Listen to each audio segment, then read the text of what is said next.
नमस्कार, आप देख रहे हैं दूरदर्शन किसान। खेती किसानी से जुड़ी नवीनतम जानकारियों के साथ इस खास कार्यक्रम में आप सभी का स्वागत है। मैं हूं आदित्य शर्मा। आइए जानते हैं क्या कुछ खास है आज के इस कार्यक्रम में। बागवानी के क्षेत्र में देश ने की प्रगति, श्री तोमर। पूर्वोत्तर में जैविक खेती स्थायी भविष्य की दिशा में एक महत्वपूर्ण कदम। वैज्ञानिक तरीके से मधुमक्खी पालन के विकास के लिए 500 करोड़ रुपए का आवंटन। कृषि भूमि उपजाने वाले 10,000 नए किसान संगठनों का निर्माण। देश भर में कोविड-19 के खिलाफ टीकाकरण। खरीफ सीजन में 2020-21 में एमएसपी का क्रियान्वयन। आइए अब देखते हैं विस्तार से। आइए आपको बता दें कि केंद्रीय कृषि एवं किसान कल्याण मंत्री श्री नरेंद्र सिंह तोमर ने क्या कुछ कहा बागवानी के क्षेत्र को लेकर। जी हां, हमारे देश में बागवानी के क्षेत्र की हम बात करते हैं तो लगातार विस्तार हो रहा है और हमारे किसान भी इससे लाभान्वित हो रहे हैं। किस स्तर पर बागवानी का क्षेत्र बना हुआ है और किस प्रकार से हमारे किसान इससे लाभान्वित हो रहे हैं, जानने के लिए आइए नजर डालें इस खास रिपोर्ट पर।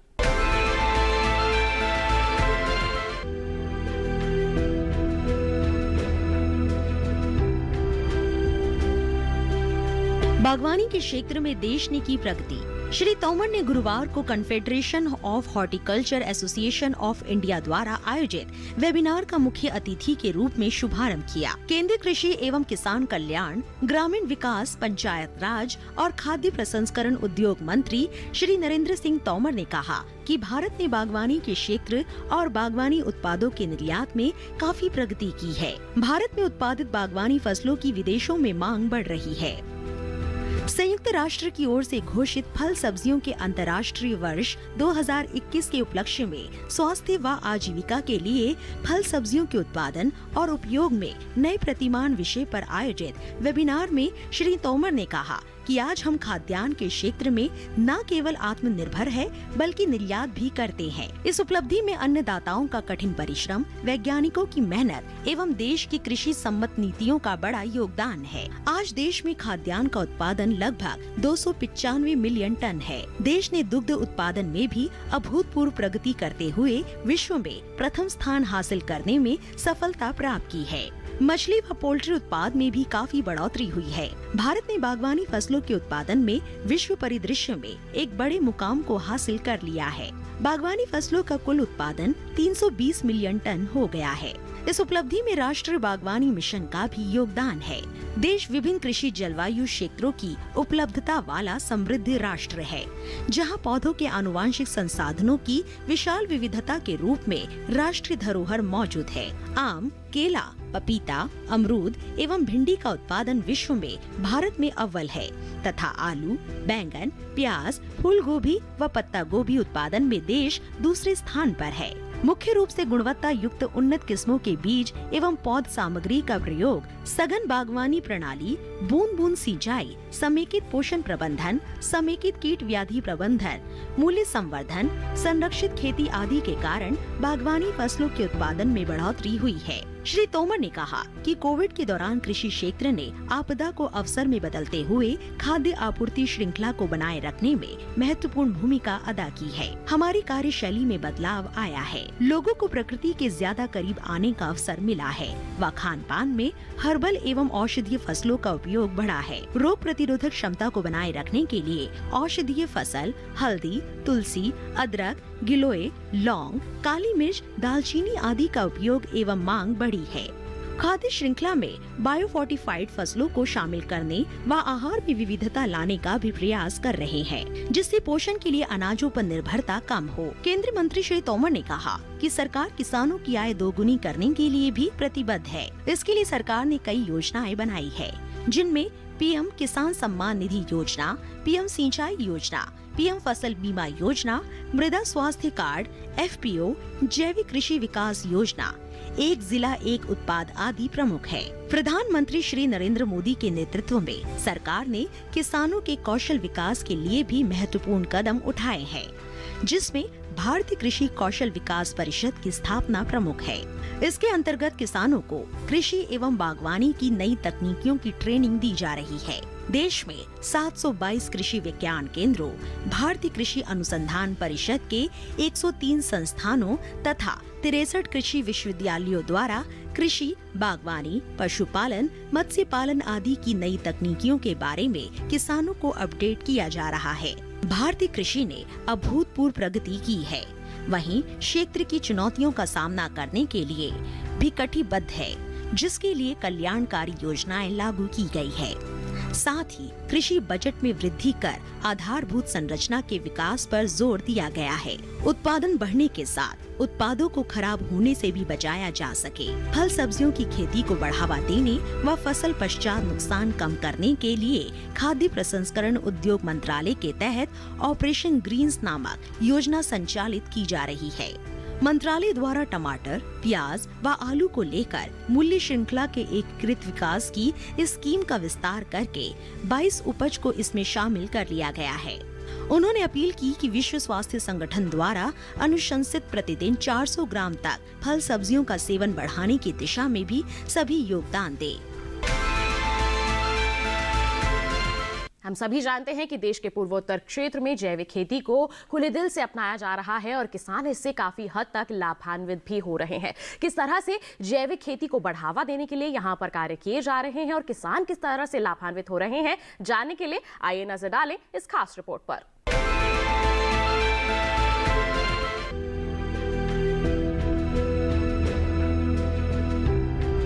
पूर्वोत्तर क्षेत्र में mission organic value chain development. पूर्वोत्तर में जैविक खेती स्थायी भविष्य की दिशा में एक बड़ा कदम। योजना ने 5 वर्षों में 74,880 हेक्टेयर क्षेत्र को कवर किया। स्वाद के साथ सुरक्षित और स्वस्थ जैविक भोजन की मांग तेजी से बढ़ती जा रही है। भारत के पूर्वोत्तर राज्यों का अपरिवर्तित पर्यावरण और उपजाऊ मिट्टी यहाँ उगाई जाने वाली फसलों के कारण इस क्षेत्र के किसानों के लिए अद्वितीय अवसर के रूप में उभर रहे हैं। हरित क्रांति न होने का नुकसान अब एक वरदान साबित हो रहा है और आधुनिक जैविक कृषि अपनाने के लिए कलेवर के साथ इस क्षेत्र की अपनी अनूठी पारंपरिक प्रमुख फसलों के जैविक उत्पादन का केंद्र बनने की ओर अग्रसर है। इसकी असीम क्षमता का एहसास दिलाते हुए प्रधानमंत्री नरेंद्र मोदी ने 2015 के दौरान इस क्षेत्र में वाणिज्यिक जैविक खेती के विकास के लिए एक योजना शुरू की थी, जिसे बाद में पूर्वोत्तर क्षेत्र के लिए mission organic value chain development के रूप में जाना जाने लगा।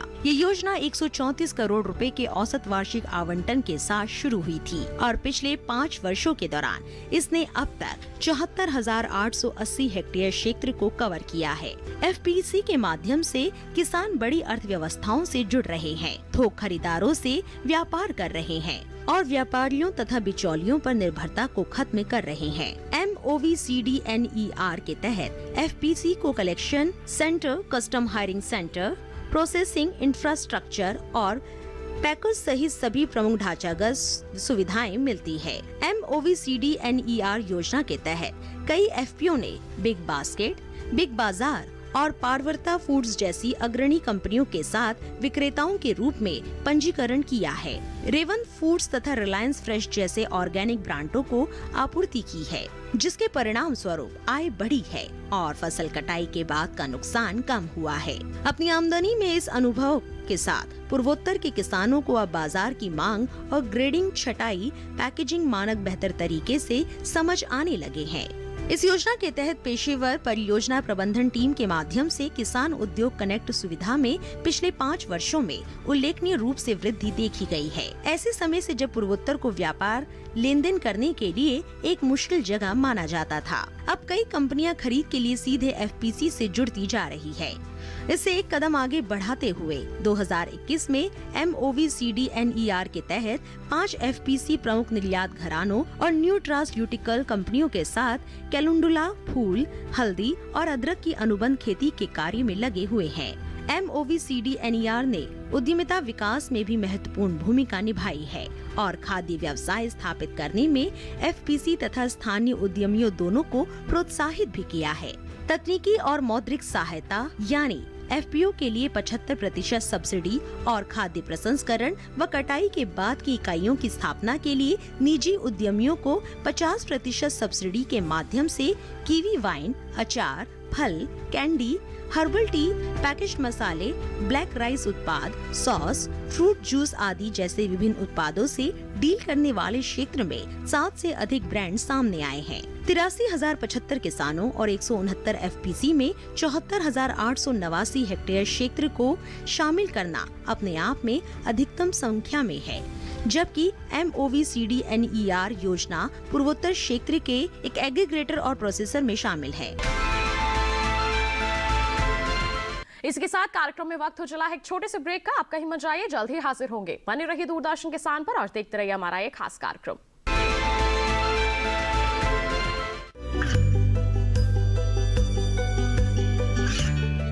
गांवों और पिछड़े क्षेत्रों में सरकारी योजनाओं की जानकारी पहुंचा। देश में कौशल और क्षमता विकास कर ग्रामीणों को सामाजिक बदलाव और विकास से जोड़ने की दूरदर्शन किसान की पहल चौपाल चर्चा देखें सोमवार से शुक्रवार सुबह 9 बजे। ये कामयाबी है अन्नदाता की, ये कहानी है खेत और खलिहानों की। कैसे करें अपने पशुओं की देखभाल, जानिए गांव-गांव के किसानों का हाल। देखिए गांव किसान सोमवार से शुक्रवार दोपहर 12 बजे सिर्फ डीडी किसान पर। ब्रेक के बाद हमारे इस खास कार्यक्रम में आप सभी का फिर से स्वागत है। हम सभी जानते हैं कि पशुपालन जो है खेती किसानी का पूरक है, और ऐसे में हम बात करें मधुमक्खी पालन की तो इसको बढ़ावा देने के लिए हमारी सरकार द्वारा कई महत्वपूर्ण कदम उठाए जा रहे हैं। और हाल ही में राष्ट्रीय मधुमक्खी पालन और शहद मिशन को स्वीकृति दी गई है 500 करोड़ रुपए की। जी हाँ, इस पर और विस्तृत जानकारी के लिए आइए आपको दिखा देते हैं हमारी ये खास रिपोर्ट।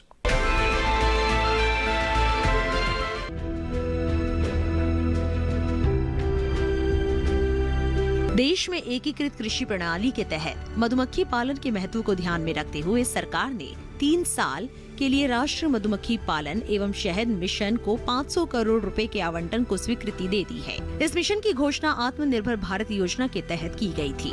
NBHM का उद्देश्य मीठी क्रांति के लक्ष्य को हासिल करने के लिए देश में वैज्ञानिक आधार पर मधुमक्खी पालन का व्यापक संवर्धन और विकास है, जिसे राष्ट्रीय मधुमक्खी बोर्ड के माध्यम से लागू किया जा रहा है।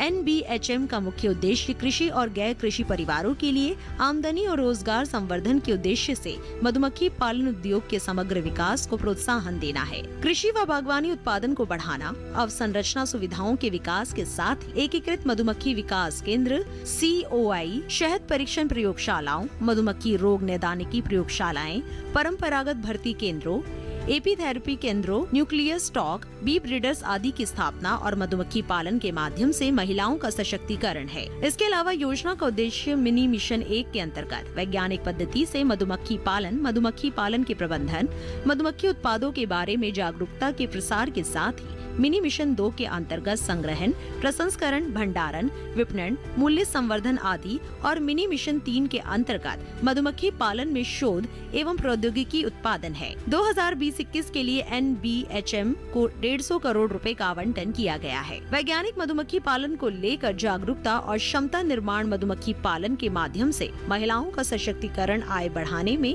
तकनीक का मधुमक्खियों पर प्रभाव और कृषि व बागवानी उत्पाद की गुणवत्ता में सुधार के लिए NBHM के अंतर्गत 2,560 लाख रुपए की 11 परियोजनाओं को स्वीकृति दी गई है। इसका उद्देश्य किसानों को royal jelly, bee venom, comb honey आदि महंगे उत्पादों के उत्पादन के लिए विशेष मधुमक्खी पालन उपकरणों के वितरण, हाई अल्टीट्यूड हनी के लिए संभावनाएं तलाशना, उत्तर प्रदेश के कन्नौज, हाथरस जिलों में विशेष उत्पादन और वर्ष 2020-21 के दौरान पेट के कैंसर के उपचार में मस्टर्ड शहद के इस्तेमाल के बारे में जानकारी देना भी है। मुख्य उपलब्धियां: 2 विश्व स्तरीय अत्याधुनिक शहद परीक्षण प्रयोगशालाओं की स्थापना के लिए स्वीकृति दी गई है, जिनमें से एक NDDB आनंद गुजरात और दूसरी IIHR बेंगलुरु कर्नाटक में होगी। आनंद स्थित प्रयोगशालाओं को NBL द्वारा मान्यता दी गई है और केंद्रीय कृषि एवं किसान कल्याण मंत्री द्वारा 24 जुलाई 2020 को इसका शुभारंभ कर दिया गया। 16 लाख हनीबी कॉलोनीज के साथ 10,000 मधुमक्खी पालकों व मधुमक्खी पालन एवं शहद समितियां, फर्म्स, कंपनियां NBB में पंजीकृत हो गई है। शहद एवं अन्य मधुमक्खी उत्पादों के स्रोत का पता लगाने के लिए एक प्रस्ताव को स्वीकृति दे दी गई है और इस दिशा में काम शुरू कर दिया गया है। इससे शहद और अन्य मधुमक्खी उत्पादों में मिलावट को नियंत्रित करने में मदद मिलेगी। किसानों व मधुमक्खी पालकों को bee pollen, propolis, royal jelly, bee venom आदि ऊंची कीमत वाले मधुमक्खी उत्पादों के उत्पादन सहित वैज्ञानिक मधुमक्खी पालन में प्रशिक्षण दिया गया है। शहद का निर्यात 28,378.42 मीट्रिक टन से बढ़कर 59,536.74 मीट्रिक टन हो गया है, जो 109.80% की बढ़ोतरी है। रोल मॉडल के रूप में 16 एकीकृत मधुमक्खी पालन विकास केंद्रों की स्थापना की गई है, जिनमें से हरियाणा, दिल्ली, बिहार, पंजाब, मध्य प्रदेश, उत्तर प्रदेश, मणिपुर, उत्तराखंड, जम्मू व कश्मीर, तमिलनाडु, कर्नाटक, हिमाचल प्रदेश, पश्चिम बंगाल, त्रिपुरा, आंध्र प्रदेश और अरुणाचल प्रदेश राज्यों में एक-एक केंद्र की स्थापना की गई है। विभिन्न फसलों के परागण समर्थन में मधुमक्खियों, मधुमक्खी पालन की भूमिका और वैज्ञानिक मधुमक्खी पालन को अपनाने के बारे में जागरूकता का प्रसार किया गया है। मधुमक्खी पालन एक कृषि आधारित गतिविधि है जो एकीकृत कृषि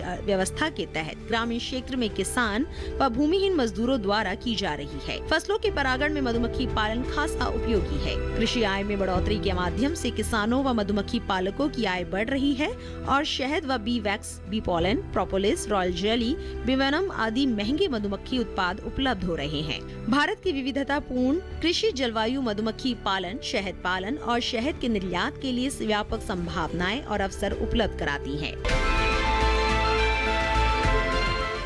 कृषि के क्षेत्र में विस्तार के लिए बता दें आपको कि 10,000 नए संगठनों का निर्माण किया गया है ताकि कृषि के क्षेत्र में और भी ज्यादा विकास हो सके। इस दिशा में कई नए एफपीओ बनाए जा रहे हैं। आइए इसके संदर्भ में जानकारी के लिए दिखा देते हैं आपको ये खास रिपोर्ट। कृषि के विकास में भारत विश्व स्तर पर सबसे आगे है।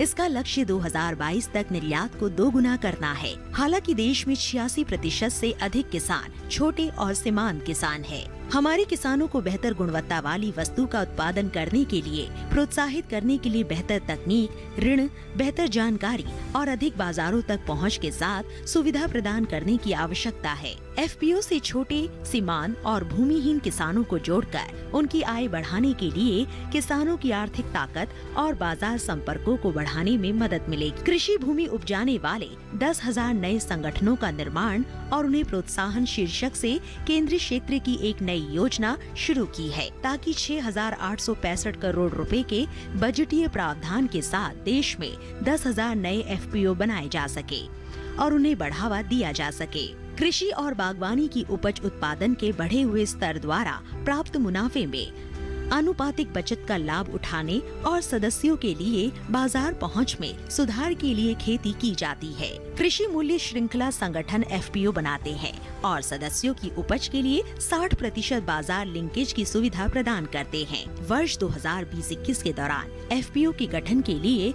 कुल 2,200 एफपीओ उपज क्लस्टर आवंटित किए गए हैं। एफपीओ उपज क्लस्टर जैसे ऑर्गेनिक के लिए 100 एफपीओ, तिलहनों के लिए 100 एफपीओ आदि शामिल है। इनमें से 369 का निर्माण एफपीओ देश के 115 आकांक्षी जिलों के गठन के लिए वर्तमान वर्ष के लिए रखा गया है। नेफेड विशिष्ट एफपीओ का निर्माण करेगा जो जरूरी रूप से बाजार, कृषि मूल्य श्रृंखला आदि से जुड़ा होना चाहिए। एफपीओ को 3 वर्ष की अवधि के लिए प्रति एफपीओ 18 लाख रुपए तक की वित्तीय सहायता प्रदान की जाएगी। एफपीओ का गठन और संवर्धन कृषि को आत्मनिर्भर कृषि में बदलने के लिए पहला कदम है। इससे एफपीओ के सदस्यों को लागत प्रभावी उत्पादन और उत्पादकता और शुद्ध आय में वृद्धि होगी।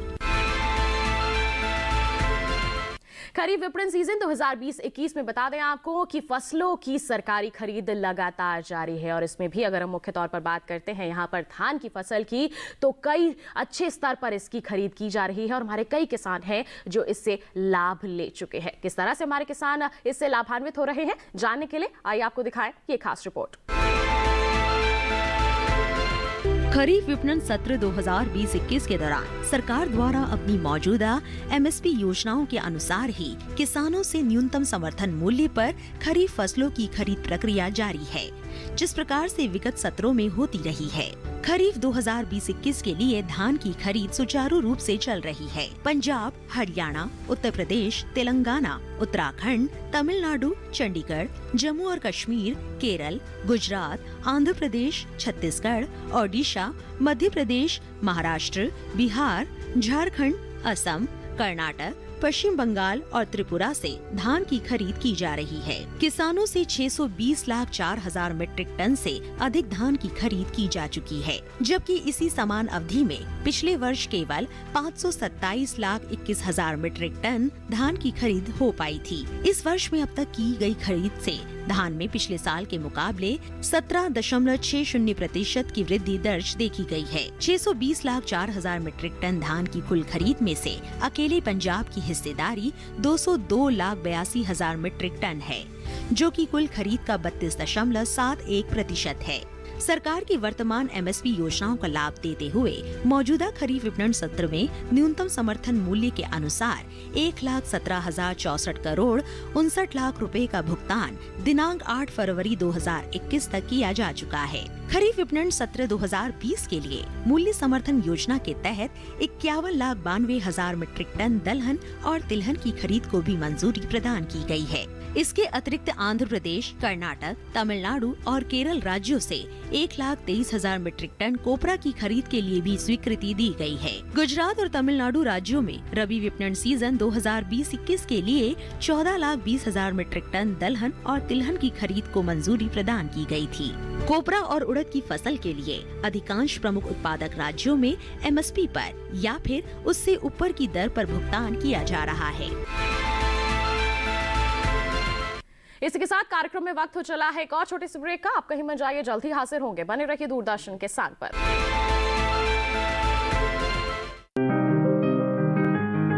बीमारियों से कैसे बचेगी फसल? मवेशियों की मुश्किलों का क्या है हल? कहां से लाएं बीज, कितनी लगेगी खाद? किसानों के हर फोन का विशेषज्ञ देंगे जवाब। देखिए हेलो किसान लाइव सोमवार से शुक्रवार शाम 6 बजे।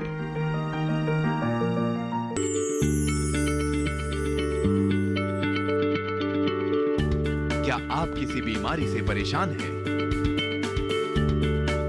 चाहते हैं डॉक्टर की सलाह? तो हम हैं आपके साथ, बताएंगे आपको जीने की राह। समस्याएं आपकी, समाधान देश के मशहूर विशेषज्ञों के। घर बैठे बात करें देश के जाने माने डॉक्टरों से। हमारे लाइव प्रोग्राम स्वस्थ किसान में हर शनिवार शाम 6 बजे से 7 बजे तक। ब्रेक के बाद दूरदर्शन किसान के इस खास कार्यक्रम में आप सभी का फिर से स्वागत है। देश में कोविड-19 के खिलाफ लड़ाई लगातार जारी है और इसका टीकाकरण अभियान अच्छे स्तर पर सफल भी हो रहा है और कई लोग टीका लगवाकर लाभान्वित भी हो चुके हैं। आइए इसी पर आधारित और एक खास रिपोर्ट आपको दिखा देते हैं।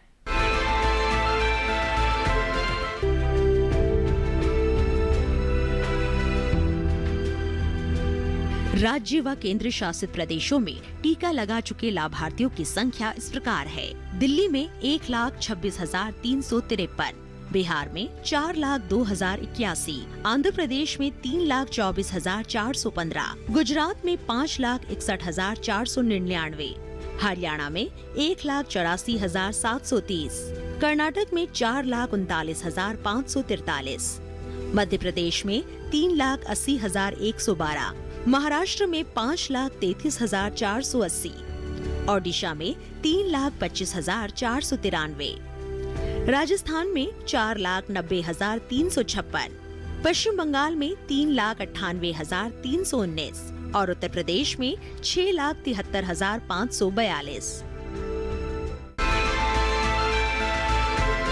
इसके साथ किसान भाइयों बहनों, आज के हमारे इस खास कार्यक्रम में बस इतना ही। अगले अंक में मुलाकात करेंगे, तब तक के लिए दीजिए इजाजत। आप बने रहिए दूरदर्शन किसान पर। नमस्कार।